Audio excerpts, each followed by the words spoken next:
ಈಗ ನೀವು ಸ್ವಲ್ಪ ಕ್ಯಾಲ್ಕುಲೇಷನ್ ನೋಡ್ಕೊಳ್ಬೇಕು.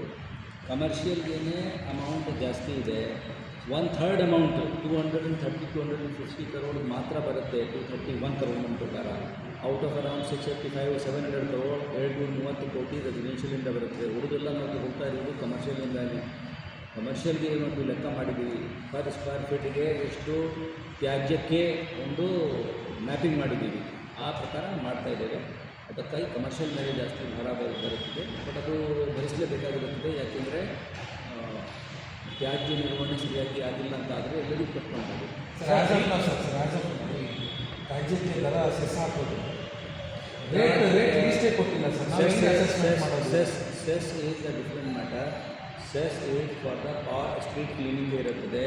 ಅದು ಇಡೀ ವರ್ಷಕ್ಕೆ 40 ಕೋಟಿ ಇರುತ್ತದೆ. ನಾವು ಪೌರ ಕಾರ್ಮಿಕರಿಗೆ ಇನ್ಕ್ರೀಸ್ ಆಫ್ ಸ್ಯಾಲ್ರಿ ಇಟ್ಸೆಲ್ಫ್ 500 ಕೋಟಿ ಇದೆ. ಪೌರ ಕಾರ್ಮಿಕರಿಗೆ ಕೊಡ್ತಾ ಇದ್ದೀವಿ. ಆ ಸೆಸ್ನಲ್ಲಿ ಯಾವುದೂ ಇನ್ಕ್ರೀಸೇ ಆಗಿಲ್ಲ. 40-50 ಕೋಟಿ ಬರುತ್ತದೆ. ನಾವು ಅವರ ಮೇಲೆ ಖರ್ಚು ಮಾಡ್ತಕ್ಕಂಥ ವಿಚಾರ 1,000 ಕೋಟಿ ಖರ್ಚು ಮಾಡ್ತೀವಿ. ಸೊ ಇದಕ್ಕೆ ಹೇಗೆ ಲೀಸ್ಟ್ ಸರ್ ಎಷ್ಟು ಎಷ್ಟು ಸ್ಕ್ವೇರ್ ಫೀಟ್ ಎಷ್ಟು ಅಂತ ಆರ್ಡರ್ ಇಶ್ಯೂ ಆಗಿದೆ. ಆರ್ಡರ್ ಇಶ್ಯೂ ಆಗಿದೆ. ಆ ಆರ್ಡರ್ ನೋಡ್ಕೊಳ್ಳಿ. ಸರ್, ಈಗ ಬ್ಲ್ಯಾಕ್ ಟ್ಯಾಪಿಂಗ್ ಎಷ್ಟು ರಸ್ತೆಗಳನ್ನು ಬುಕ್ ಮಾಡಿದ್ದೀರಾ ಚೆಕ್ಕಿಂಗ್ಗೆ? ಯಾವ ರೀತಿ ಯಾವ ಆಧಾರದ ಮೇಲೆ? Black topping total package 26. ಅದರಲ್ಲಿ 25 ಇತ್ತು. ಒಂದು ಪ್ಯಾಕೇಜ್ ಬೇಕಾಗಿ 26 ಆಗಿದೆ. 26ರಲ್ಲಿ 21ಕ್ಕೆ ಸರ್ಕಾರದಿಂದ ಅನುಮೋದನೆ ಬಂದಿದೆ. ಇನ್ನು 2 ಸರ್ಕಾರದಲ್ಲಿ ಪೆಂಡಿಂಗ್ ಇದೆ. 3 ನಾವು ನಮ್ಮ ಕಡೆಯಿಂದ ಕಳಿಸ್ಬೇಕು. ನಾವು ಕಳಿಸ್ತಾ ಇದ್ದೀವಿ. ಇದರಲ್ಲಿ 450 ಕಿಲೋಮೀಟರ್ಗೆ ಬ್ಲ್ಯಾಕ್ ಟಾಪಿಂಗ್ ಉಂಟಿಗೆ ಸ್ವಲ್ಪ ಫುಟ್ಪಾತ್ ಸೆಟ್ಟಿಂಗು, ವಾಟರ್ ಅಲ್ಲಿ ಕೆಳಗಡೆ ನಮ್ಮ ಫುಟ್ಪಾತ್ ಕೆಳಗಡೆ ಇರ್ತಕ್ಕಂಥ ಜನಗಳಿಗೆ ಹೋಗಬೇಕು. ಅದೆಲ್ಲ ವ್ಯವಸ್ಥೆ ಇದೆ. ಅದನ್ನು ಇಮಿಡಿಯೇಟ್ಲಿ ಆ್ಯಕ್ಚುಲಿ ಈಗಾಗಲೇ ಸ್ಟಾರ್ಟ್ ಆಗಬೇಕಾಗಿತ್ತು. ಇವತ್ತು 3 ಗಂಟೆಗೆಯಿಂದ ಮಾನ್ಯ ಮುಖ್ಯಮಂತ್ರಿಯವರು ಎಲ್ಲ ಚಾಲನೆ ನೀಡ್ತಾ ಇದ್ದಾರೆ. ಪ್ರಾರಂಭಿಕ ಕೆಲಸ ನಾವೆಲ್ಲ ಕಡೆಗೆ ಸ್ಟಾರ್ಟ್ ಮಾಡಿದ್ದೀವಿ. ಪಾರ್ಕಿಂಗ್ ಶುಲ್ಕದ್ದು ಆಕ್ಷೇಪಣೆ ಮುಗಿಯಿತು ಸರ್. ಹಾಂ, ಆಕ್ಷೇಪಣೆ 7ನೇ ತಾರೀಕು ಇವತ್ತು ಆಕ್ಷೇಪಣೆ ಮುಕ್ತಾಯ ಆಗ್ತದೆ.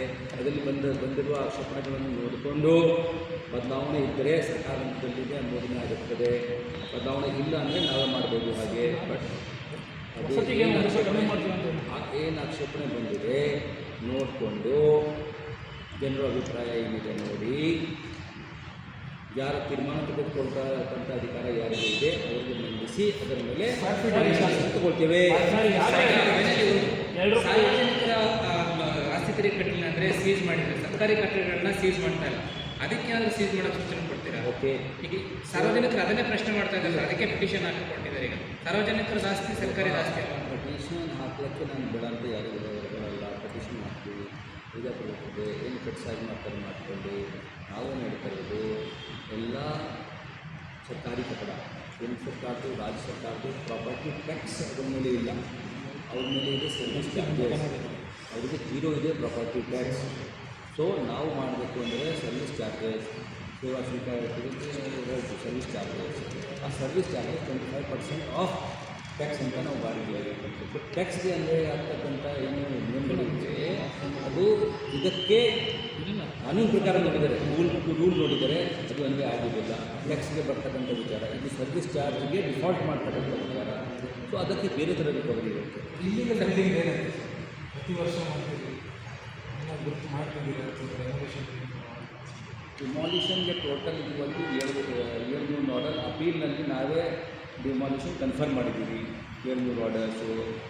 ಅದು ಸುಮಾರು ಆರ್ಡರ್ಸ್ನಲ್ಲಿ ಕೆಲವು ಆರ್ಡರ್ಸು ವಾಪಸ್ ಈಗ ಮೊನ್ನೆ ಮಹದೇವಪುರದಲ್ಲಿ ರೇಟ್ ಬ್ರೇಕ್ ಮಾಡಲಿಕ್ಕೆ ಹೋದಾಗ ಮಾನ್ಯ ನ್ಯಾಯಾಲಯ ಹೇಳಿದಂದರೆ ಅವರಿಗೆ ರೆಗ್ಯುಲೈಸ್ ಮಾಡಲಿಕ್ಕೆ ಆದರೆ ನಿಯಮ ಪ್ರಕಾರ ರೆಗ್ಯುಲೈಸ್ ಮಾಡಿ ಅದಕ್ಕಾಗಿ ಅವರು ತಾನೇ ತೆಗೆಯಬೇಕು ಅಂತ ಕೊಡಬೇಕು. ಈ ಪ್ರಕಾರ ಸ್ವಲ್ಪ ಹೆಚ್ಚು ಕಡಿಮೆ ಆದರೂ ಸಹ ಬಡ ಆದರೂ ಸಹ ಸಿವಿಲ್ ಕೋರ್ಟ್ಗೆ ಹೋದರೂ ಸಹ ಉಚ್ಚ ನ್ಯಾಯಾಲಯಕ್ಕೆ ಹೋದರೂ ಸಹ ಕೊಟ್ಟು ಕೊನೆಗೆ ಡಿಮಾಲಿಷನ್ ಆಗಿ ಪ್ರಶ್ನೆ ನೋಡ್ತೀವಿ. ಬೆಸ್ಕಾಂ ಅವರು ಇಲ್ಲಿ ಕನೆಕ್ಷನ್ ಕೊಡಬಾರ್ದು ಅಲ್ಲ ಪಂಚಾಯತ್ ಅಲ್ಲ ಅದನ್ನು ಹೇಳ್ಬೋದು ಅದಕ್ಕೆ ಈಗ ನಮ್ಮ BBMP ಕಡೆಯಿಂದ NOC ಬೇಕು ಅಂತ ನಾವೆಲ್ಲ ನೋಡಿ ಸುಪ್ರೀಂ ಕೋರ್ಟ್ ಡಿಸೆಂಬರ್ನಲ್ಲಿ ಆರ್ಡರ್ ನೀಡಿದ ನಂತರ ನಾವು ಒಂದು ಪತ್ರನ ಬರೆದಿದ್ದೀವಿ. KRC ಬರೆದಿದ್ದೀವಿ. ಅದು ಬೆಸ್ಕಾಂಗೆ ಬರೆದಿದ್ದೀವಿ. KRC ನಮಗೆ ಬರಲಿಕ್ಕೆ ಆಗೋದಿಲ್ಲ. ಬಿಕಾಸ್ KRCಗೆ ಪ್ರಧಾನಿ ಕೊಡ್ತಕ್ಕಂಥ ಅಥಾರಿಟಿ ಇದೆ. ಬೆಸ್ಕಾಂಗೆ ಬರೆದಿದ್ದೀವಿ. ಆ್ಯಂಡ್ ಇವರಿಗೆ ಬರ್ತಿದ್ದೀವಿ BWSSB ಬರ್ತಿದ್ದೀವಿ, ನೀವು ದಯವಿಟ್ಟು ಆ ಥರ ಅನಧಿಕೃತ ಕಟ್ಟಡಗಳಿಗೆ ಕಂಪನಿ ಕೊಡಬಾರ್ದು. ಈಗ ಏನು ಮಾಡಿದ್ದೀವಿ, ನಮ್ಮ ಝೋನಲ್ ಕಮಿಷನರು ಡಿಮಾಲಿಷನ್ ಆರ್ಡರ್ ಕೊಡುವಾಗ ಆ ಡಿಮಾಲಿಷನ್ ಒಳಗಾಗಿ ಇರ್ತಕ್ಕಂಥ ಬಿಲ್ಡಿಂಗ್ಗೆ ಇಮಿಡಿಯೇಟ್ಲಿ BWSSB ಮತ್ತು BBMP ಸೂಚನೆ ಕೊಡಬೇಕು ಅಂತ ಅವರು ಕೊಡ್ತಾನಿದ್ದಾರೆ. ಅವರು ಕಾಂಟ್ಯಾಕ್ಟ್ ಮಾಡ್ತಾ ಇದ್ದಾರೆ. ನಾವು ಎಲ್ಲಿ ಅಪೀಲ್ ತಗೊಂಡು ಅಲ್ಲಿ ಕ್ಯಾನ್ಸಲ್ ಮಾಡಿದ್ದೀವಿ, ಅದೆಲ್ಲ 770 ಕೇಸಸ್ ವಾಪಸ್ ಝೋನ್ಗೆ ಹೋಗಿದೆ. ಅಲ್ಲಿನೂ ಕೂಡ ಅವರು ಸೂಚನೆ ಕೊಡ್ತಾ ಇದ್ದಾರೆ BWSSB. ನೀವು ನಿಯಮ ಬದಲಾವಣೆ ಮಾಡ್ತೀರಾ ಸರ್? ಇದಕ್ಕೆ ನಿಯಮ ಬದಲಾವಣೆ ಮಾಡ್ತೀರಾ? ನಿಯಮ ಆಟೋಮೆಟಿಕ್ಲಿ ಬದಲಾವಣೆ ಆಗಿದೆ. ಸುಪ್ರೀಂ ಕೋರ್ಟ್ ಅವರು ಸರ್ವೋಚ್ಚ ನ್ಯಾಯಾಲಯ ಅವರು ಏನು ಹೇಳ್ತಾರೆ ಅದನ್ನೇ ನಿಯಮ. ಕೋವಿಡ್ ಮಧ್ಯಂತರವರೆಗೆ BBMP ಯಿಂದ ಸಲ್ಲಿಕೆ ಎಷ್ಟು ಅಧಿಕಾರಿಗಳಿಂದ ಸಲ್ಲಿಕೆ ಆಯ್ತಾ?